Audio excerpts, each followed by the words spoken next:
లేదు.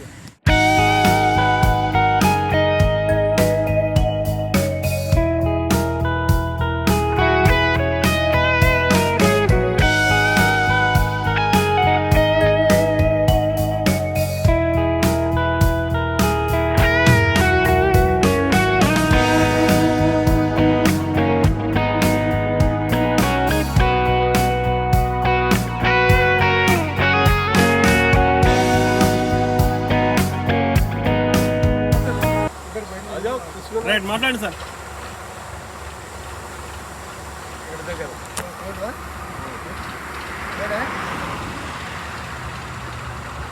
రైతుకు సూచనలు.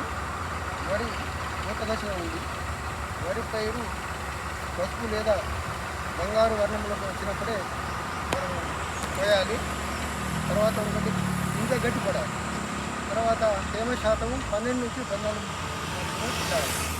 రైతులు ఏం చేస్తున్నారంటే కథ పచ్చి మీదనే కోయాలి. కోస్తే మనకు మరవటినప్పుడు మూటం కాదు.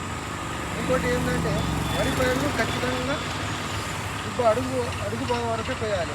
కోయడం వల్ల ఏంటంటే వచ్చే పంట కాలంలో కాండం నుంచి పురుగు యొక్క వికృతి తగ్గుతుంది. ఈ సంవత్సరం కాండం చెల్లడానికి బాగా దాంతో రైతు బాగా నష్టపోతుంది. కాబట్టి ముందు జాగ్రత్తగా రైతులు ఖచ్చితంగా వరి పైరు వచ్చేటప్పుడు గొడవలతో కానీ మిషన్తో కానీ వేల మట్టం వచ్చినట్టుగా మనం ప్రయత్నం చేయాలి.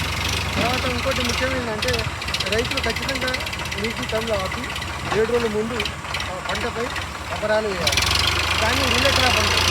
రిలే క్రాప్ లేదా బోనస్ క్రాప్ కూడా అంటారు. ఇంకోటి ఏంటంటే రైతు ఖచ్చితంగా తను నిర్ణయించినటువంటి కొనుగోలు కేంద్రాలకునే మద్దతు ధరకు అమ్ముకోవాలి.